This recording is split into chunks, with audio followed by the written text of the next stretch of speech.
కొట్టారు బాబు, ఎందుకు కొడుతున్నారని అడుగుతున్నా కానీ సమాధానం చెప్పట్లేదు. నాకు చెప్పలేదు, మేడంకు చెప్పలేదు. ఇట్లా కొట్టారు, మనకి చెడ్డ పేరు కదా, ఎందుకు కొట్టారు కనుక్కుందాం అని చెప్పేసి అన్నాడు. అన్నాక ఆ పెద్ద ఆయన కనపర్తి ఎంట్రన్స్ లో ఆపాడు కార్లు. ఏందయ్యా మేడంతో వచ్చే వాళ్ళని కొట్టారంటే ఎందుకు కొట్టారు ఏందని అడగటానికి ఆపాడు కారు.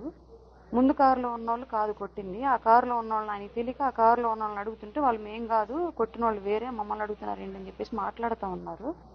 మాట్లాడుతూ ఉండగానే వెనక నుంచి వీళ్ళు మళ్ళీ వచ్చేసారు. అందరు కారు దిగి ఎవరైతే అబ్బాయి మీద దాడి చేశారో ఆరిగి శివ, షాలు కొట్టింది ఫస్ట్ అబ్బాయిని.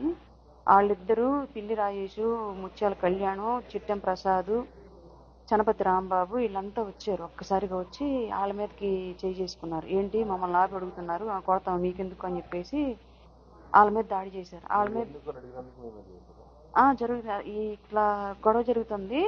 ఇంకా వీళ్ళ మీద చేసేసరికి వాళ్ళు వచ్చి వాళ్ళు తిరగమల్లారు. వీళ్ళు కొట్లాట జరుగుతుంది. కొట్లాట జరుగుతా ఆ పెద్ద ఆయన తలబాగులు కొట్టారు. కర్ర తీసుకొని, జెండా కర్ర, పెద్ద కర్ర తీసుకొని ఎవరైతే ఆపారో పెద్ద ఆయన, ఆ పెద్ద ఆయన తలబాగులు కొట్టారు. నేను ఇంకా అరుస్తా అడ్డం తీస్తా ఉంటే చనపతి రాంబాబు వచ్చి నన్ను కూడగొట్టుకున్న ఆంతులు లాగి నా బ్రెస్ట్ మీద గట్టిగా ఇట్ట గుద్ది, చంపి తింటాము, నిన్ను చంపితే సగం గోలపోద్ది, జిల్లాలో నీ వల్లే జరుగుతుంది, జిల్లా రాజకీయం అంతా పైకి పంపిస్తుంది నువ్వే అని ఇంకా కొంచెం లంబూతులు అంతా చండాలంగా తిట్టాడు. అమ్మ అది బూతులు అంతా తిట్టాడు. అందరు విన్నారు, అక్కడ ఉన్న వాళ్ళు మొత్తం విన్నారు. గుండెలో ఆయన కొట్టిన దెబ్బకి గుండెలో నొప్పి వచ్చి నేను సైడ్ అట్లా వాలిపోతూ ఉంటే నొప్పి తట్టుకోలేక ఇంక వీళ్ళు గబగబా కారులో ఎక్కించారు నన్ను.